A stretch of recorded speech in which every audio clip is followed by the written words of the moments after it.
Halo semua, Assalamualaikum warahmatullahi wabarakatuh. Selamat pagi dan salam kebajikan untuk kita semua.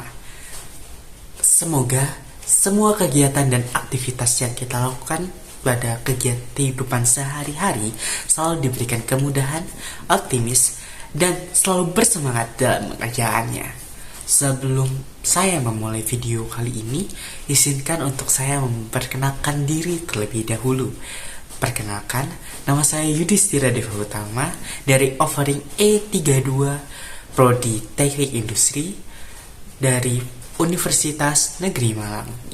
Pada kesempatan yang berbahagia ini, saya izin untuk menjabarkan kriteria wanita idaman menurut saya yang didasari oleh pengetahuan agama Islam yang diberikan oleh Bapak Abdul Azim selaku dosen pengampu mata kuliah umum agama Islam yang memberikan banyak pengetahuan kepada saya.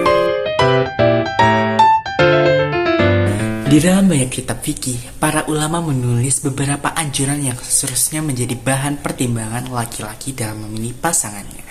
Untuk itu setidaknya ada 10 kriteria wanita yang baik untuk dijadikan seorang istri. Yang pertama adalah taat beragama.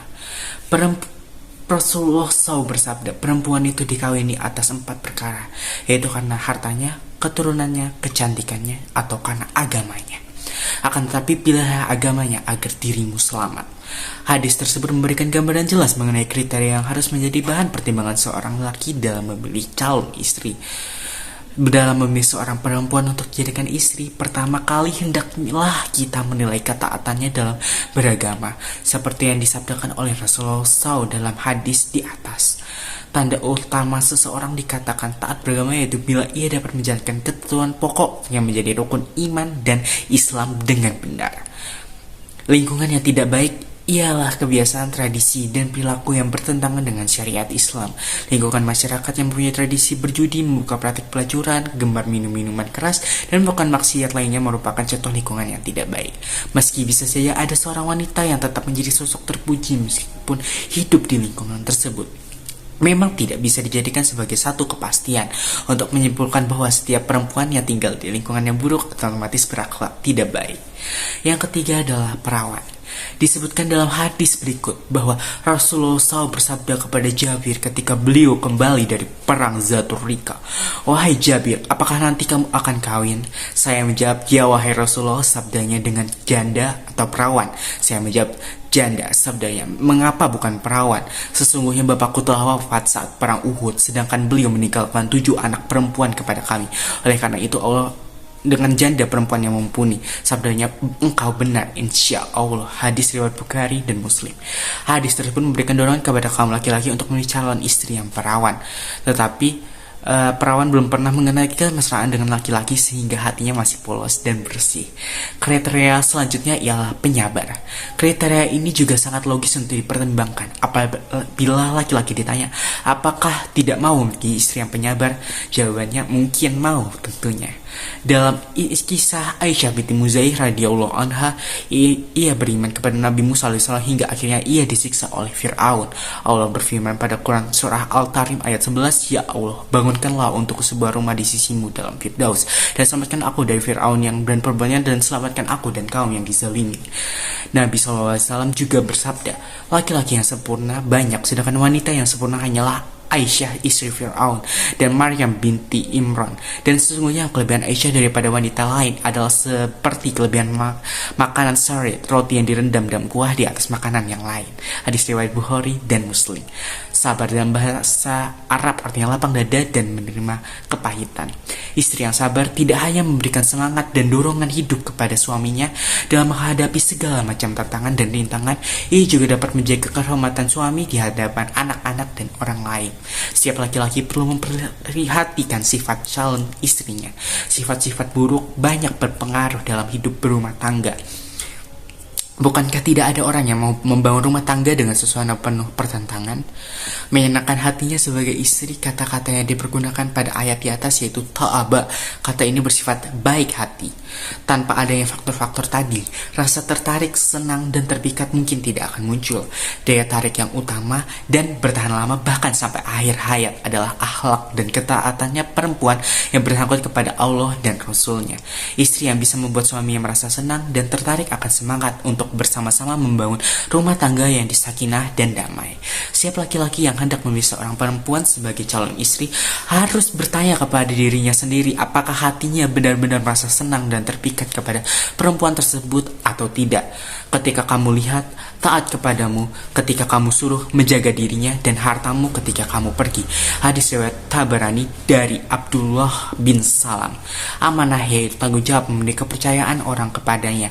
Apa saja yang dipercayakan orang kepadanya dijaga dan ditentukan dengan secara langsung.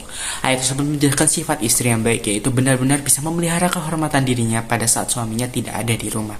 Hadis di atas menjelaskan bahwa setiap istri dituntut untuk amanah terhadap suaminya dalam mengelola harta suami yang dipercayakan kepadanya.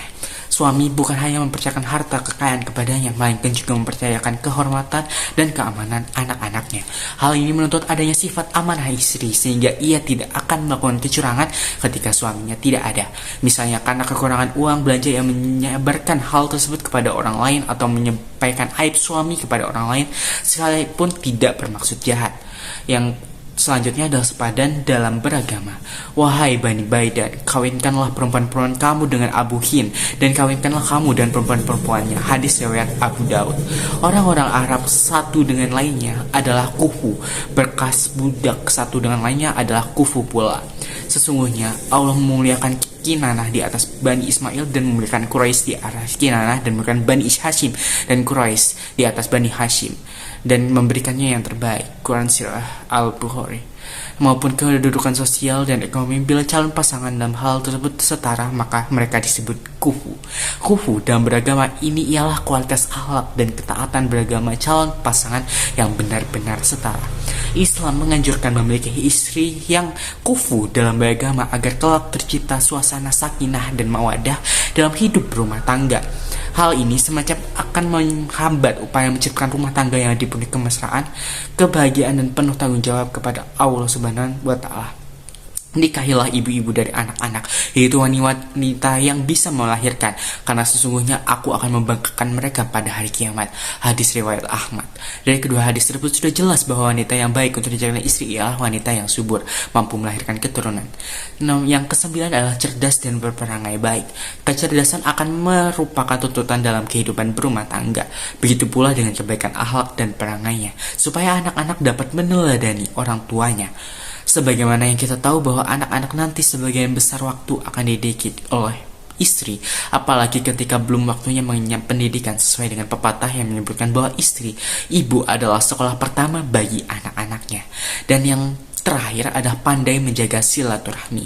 Perempuan yang baik untuk dijadikan istri adalah perempuan yang suka menjalin ikatan silaturahmi dengan keluarga dan kerabatnya, dan memelihara hubungan dengan kerabat-kerabatnya baik dari pihaknya sendiri maupun pihak suaminya. Jaringan hubungan kekeluargaan akan menjadi luas sehingga memudahkan mereka untuk saling menerima dan untuk memberi bantuan. Mungkin hanya ini saja yang dapat saya sampaikan pada kesempatan kali ini. Terima kasih telah menyimak hingga akhir, dan mohon maaf atas kekurangan yang saya perbuat ataupun kesalahan pengucapan dalam video kali ini. Untuk selebihnya saya ucapkan terima kasih banyak. Wassalamualaikum warahmatullahi wabarakatuh. Semoga kalian selalu diberikan kebahagiaan.